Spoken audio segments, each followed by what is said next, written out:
जानिए हर सच की कहानी दिनेश ठक्कर की जुबान आपके अपने नेशनल न्यूज इंडिया पर।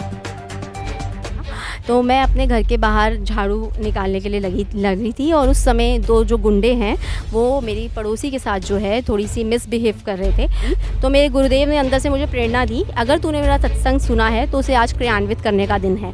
तो बस गुरु की प्रेरणा थी, ना मैंने आओ देखा ना ताओ। के बाद जैसे ही उसने झाड़ू मारा तो वो थोड़ा हक्का बक्का हो गया और उसने वो गोल्ड चेन उठाकर फेंकी।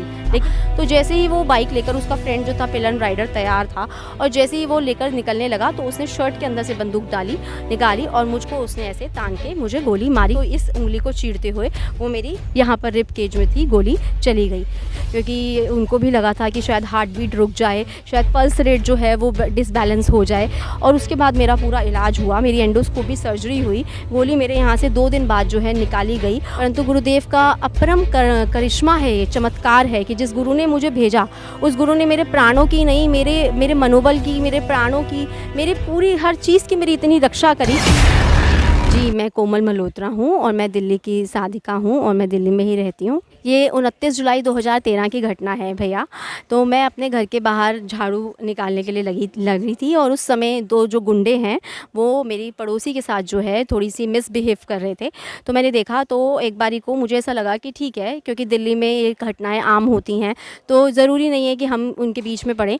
परंतु जैसे ही उसने उसकी चुन्नी छीड़ी तो मेरे गुरुदेव ने अंदर से मुझे प्रेरणा दी, अगर तूने मेरा सत्संग सुना है तो उसे आज क्रियान्वित करने का दिन है। तो बस गुरु की प्रेरणा थी, ना मैंने आओ देखा ना ताओ। क्योंकि फिर उसके बाद मैं आगे गई तो वो जो झाड़ू मेरे हाथ में था उसको मैंने उठाकर उस बंदे को मारा। तो उसके हाथ में ना मुझे लगा कि वो छेड़ने का केस है, परंतु उसके हाथ में उसकी गोल्ड चेन थी।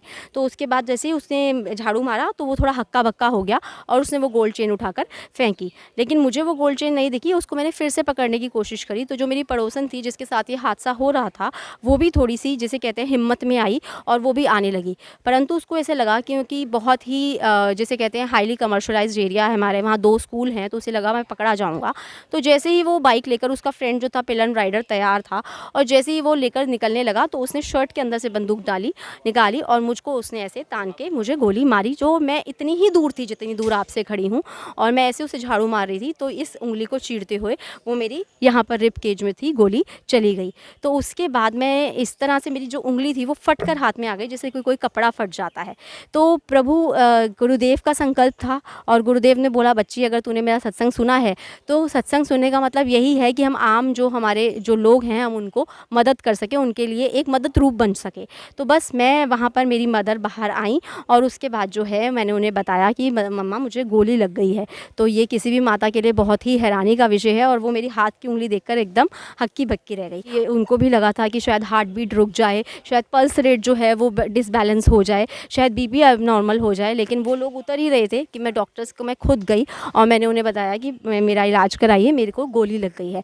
तब वो डॉक्टर्स भी सुन के हक्के बक्के रह गए और ये उंगली के चीथड़े उड़ गए थे और यहाँ पर भी एकदम पट्टी कर दी। लेकिन उसके थोड़ी देर बाद मेरा CT स्कैन हुआ और मेरा पल्स रेट जानी गई। परंतु गुरुदेव का अपरम करिश्मा है, ये चमत्कार है कि जिस गुरु ने मुझे भेजा, उस गुरु ने मेरे प्राणों की नहीं, मेरे मनोबल की, मेरे प्राणों की, मेरे पूरी हर चीज़ की मेरी इतनी रक्षा करी कि मेरे को मैंने खुद जाकर अपने आप को वहाँ पर एडमिट कराया और उसके बाद मेरा पूरा इलाज हुआ, मेरी एंडोस्कोपी सर्जरी हुई। गोली मेरे यहाँ से 2 दिन बाद जो है निकाली गई और मैं मतलब जिस डॉक्टर ने मेरा ट्रीटमेंट किया, सतीश मैथ्यू, वो कैलाश हॉस्पिटल के नोएडा के बहुत सीनियर कार्डियोवैस्कुलर सर्जन हैं। तो उसके बाद ये गोली आज भी इस मूवमेंट नहीं कर सकती है, सिर्फ इतनी है। तो क्योंकि ये उंगली की बीच की बोन्स जो हैं वो धराशाही हो चुकी हैं, क्योंकि इसका पूरा प्रेशर गोली का इन्हीं उंगली ने लिया था। तो बस उन्होंने यही बोला, जिधर भी मत्था टेकते हो, you are the miraculous case of my life. लोग आते हैं नोएडा में हॉस्पिटल में इलाज कराने, लेकिन जिनको गोली लगती है वो 2nd फ्लोर तक नहीं चढ़ पाते। आप आइए, आपने इलाज कराया सक्सेसफुली, आप जो है डिस्चार्ज होकर जा रही हैं। जहाँ मत्था टेकते हो कम से कम 10 बार ही मत्था टेकना। You are the miraculous case of my life. तो ये है हमारे गुरु का, जिसे कहते हैं, जो एक चमत्कार है, जो एक गुरु का, जो बोलते हैं ना, ये इस तरह से उनका है कि अगर अगर अपने बच्चे जो उनका नामदान लेते हैं, जो करते हैं ना, उनमें सिर्फ वो मनोबल भरते हैं, बल्कि एक जो जिस तरह से अनिष्ट जो होता है वो भी कट जाता है। क्योंकि उस समय मेरा अनुष्ठान ही चल रहा था, उस दिन मेरा सावन का सोमवार का व्रत ही था।